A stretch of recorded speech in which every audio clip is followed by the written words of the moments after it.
अगर ये वीडियो आपके सामने आई है तो ये अल्लाह ताला की तरफ से आपके लिए एक ख़ास इशारा है। हो सकता है जिस अंदेशे ने दिल को घेरा हो वो वाकया ही ना हो। ये कोई मामूली फलसफा नहीं है, बल्कि ये नफ्सियात और ईमान का वो निचोड़ है जो इंसान को खुदकुशी के दहाने से वापस ला सकता है। हम इंसानों की सबसे बड़ी कमजोरी ये है कि हमने मुस्तकबिल के बुत तराश रखे हैं। हम आज में नहीं जीते, बल्कि हम उन कल वाले हादसात में जीते हैं जो शायद कभी होने ही नहीं वाले। हमारा ज़हन एक ऐसी मशीन बन चुका है जो सिर्फ बुरे ख्यालात बुनती है। हमें डर लगता है कि अगर नौकरी चली गई तो क्या होगा, अगर बीमारी आ गई तो क्या होगा, अगर वो इंसान छोड़ गया जिसके गिर्द मेरी दुनिया घूमती है तो मेरा क्या बनेगा। हम उन अंदेशों के कैदी बनकर अपनी जिंदगी की असल खुशियों को अपने हाथों से ज़ब्ह कर देते हैं। लेकिन कभी अपने रुक कर ये सोचा कि जिस रब ने आपको पिछले 20, 30 या 40 सालों से उन तमाम तूफानों से निकाल कर यहाँ तक पहुँचाया है, क्या वो अचानक आपका हाथ छोड़ देगा? क्या वो खुदा जो एक चींटी को काले पत्थर के अंदर रिस्क दे रहा है, वो आपको उन हालात के रहम और करम पर छोड़ देगा जिनसे आप खौफजदा हैं? याद रखिए, खौफ शैतान का सबसे बड़ा हथियार है, क्योंकि शैतान आपको मुस्तकबिल से डराकर आपका आज और आपका ईमान छीनना चाहता है। जब आप अंदेशों में घर जाते हैं तो आप अल्लाह की सिफत रहमान और सिफत रज़्ज़ाक़ पर शक करने लगते हैं। आपका दिल जब ये कहता है कि ओ पता नहीं किया होगा, तो दरअसल आप ये कह रहे होते हैं कि शायद मेरा अल्लाह मुझे संभाल नहीं पाएगा। नऊज़ बिल्लाह, ऐसा कभी नहीं हो सकता। आप अपनी माजी की डायरी खोल कर तो देखें, वो दिन याद करें जब आपको लगता था कि अब कोई रास्ता नहीं बचा, जब आपके पास 1 रुपया नहीं था, जब आपके अपनों ने आपको पीठ दुखा दी थी। तब कौन था जो आपके साथ खड़ा रहा? वो अल्लाह ही तो था जिसने आपको उन अंधेरों से निकाला। तो आज ये नया अंदेशा आपके ईमान पर कैसे गालिब आ गया? हो सकता है कि जिस तूफान से आप डर रहे हैं वो तूफान आपको डुबोने के लिए नहीं, बल्कि आपकी कुश्ती के गंध को साफ करने के लिए आ रहा हो सकता है कि जिस दरवाजे के बंद होने पर आप मातम कर रहे हैं, अल्लाह ने इसके पीछे आपके लिए कोई बहुत बड़ा गड़ा रखा हो जिससे आपको बचा लिया गया हो।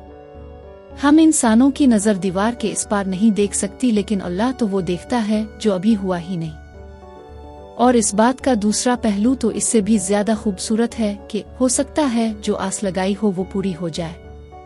हम अक्सर अल्लाह से मांगते मांगते थक जाते हैं और फिर एक वक्त आता है जब हम अमन बीम की कैफियत में आ जाते हैं। हमें लगता है कि शायद हमारी दुआ अर्श तक नहीं पहुंच रही, या शायद मेरे गुनाह इतने ज्यादा हैं कि अल्लाह मेरी नहीं सुनेगा। लेकिन अल्लाह का निज़ाम तो करम पर चलता है, अदल पर नहीं। अगर वो गुनाह देख कर देना बंद कर देता तो इस जमीन पर कोई एक इंसान भी जिंदा ना बचता। वो रब है जो फिरौन को भी रिस्क देता रहा, तो क्या वो आपको महरूम रखेगा?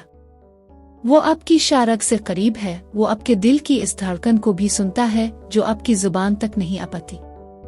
वो आस जो अपने बरसों से लगा रखी है, वो मौजिज़ा जिसका आप इंतजार कर रहे हैं, वो आपसे सिर्फ एक कुन के फासले पर है। अल्लाह ताला जब किसी को नवाजना चाहता है तो वो असबाब का मोहताज नहीं होता। वो आग को गुलजार बना देता है, वो मछली के पेट को हिफाजत की जगह बना देता है, वो दरिया के बीच में रास्ता बना देता है। आपको पता है मुजिज़े कब होते हैं? मुजिज़े तब होते हैं जब इंसान तमाम मादी सहारों से मायूस होकर सिर्फ अल्लाह को अपना वकील बना लेता है। जब आप कहते हैं कि या अल्लाह, मैंने अपनी ये मुराद, अपनी ये ख्वाहिश तेरे कदमों में रख दी है, अब तो जाने और तेरा काम जाने। जब बंदा इस तरह टूट कर अल्लाह के सामने गिरता है तो कायनात के फरिश्ते भी इसकी आस पूरी करने के लिए मुतहर्रिक हो जाते हैं। आपकी वो दुआ जो आपको नामुमकिन लगती है, अल्लाह के लिए वो एक ज़र्रे से भी छोटी है। हम अल्लाह की कुदरत को अपनी छोटी सी अक्ल के तराजू में तोलने की गलती करते हैं। हम अपनी जेब देखकर ख्वाहिश करते हैं, जबकि हमें अल्लाह का खजाना देखकर मांगना चाहिए। वो जो चाहेगा वही होगा, और यकीन जानिए वो जो चाहेगा वो आपकी चाहत से बेहतर होगा।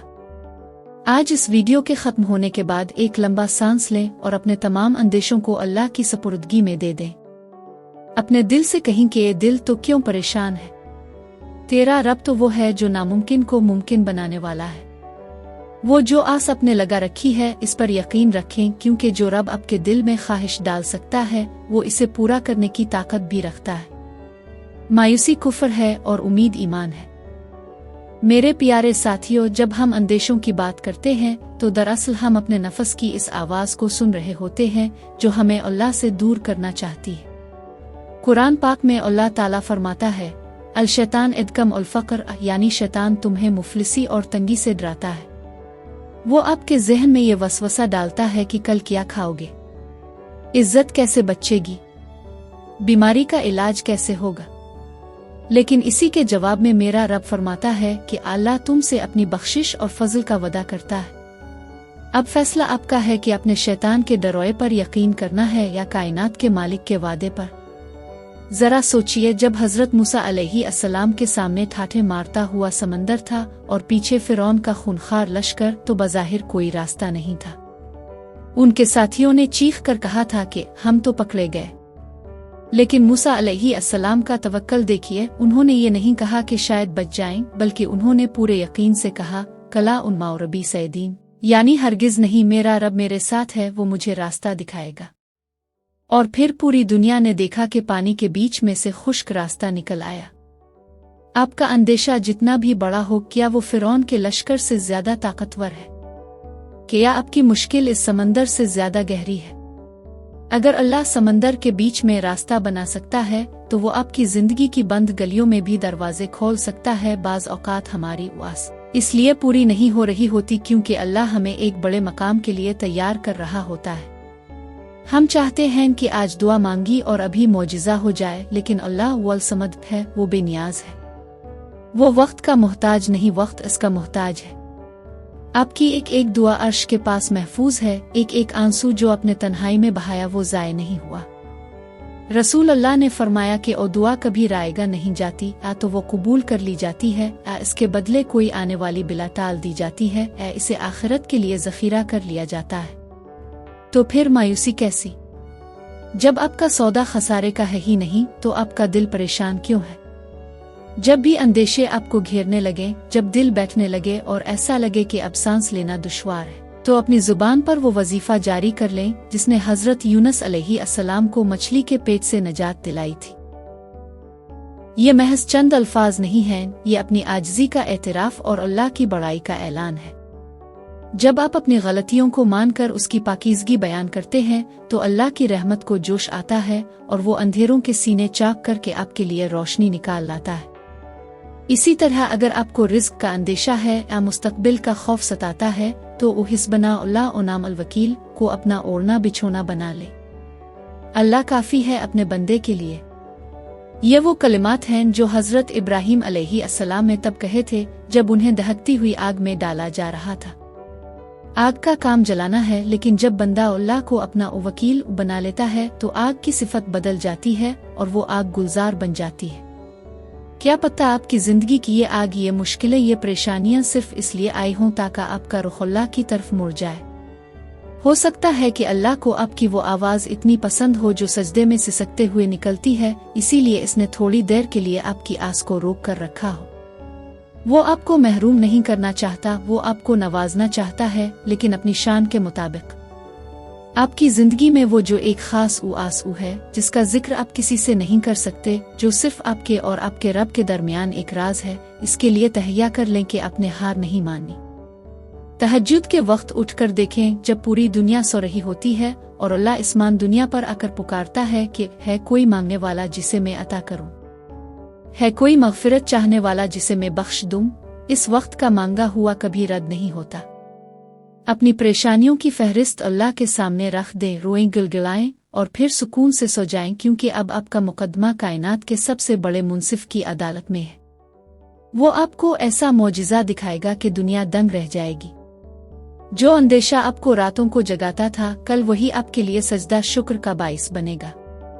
बस अपना यकीन पुख्ता रखें, अपनी नीयत साफ रखें और ये याद रखें कि उम्मा उल हुस्र यसरा, यानी बेशक हर मुश्किल के साथ आसानी है। ये अल्लाह का वादा है और अल्लाह अपने वादे के खिलाफ नहीं करता। आपकी आस भी पूरी होगी, आपके अंदेशे भी खत्म होंगे और आपकी जिंदगी में वो सुकून आएगा जिसकी आपने तमन्ना की है। बस तवक्कल का दामन ना छोड़ें और मुस्करा कर कहीं, अल्लाह मैं राजी हूँ तेरी रजा में। आज की बात का खुलासा बस इतना है कि अपने अंदेशों को अल्लाह के हवाले कर दें और अपनी उम्मीदों का दामन थामे रखें। अगर आज का ये पैगाम आपके दिल को छू गया है तो इसे इन लोगों के साथ जरूर शेयर करें जो जिंदगी की उलझनों में परेशान है। क्या पता आपका एक शेयर किसी की डूबती हुई उम्मीद को सहारा दे दे। दुआओं में याद रखिएगा, अल्लाह आपका हामी और नासिर हो। अल्लाह हाफिज।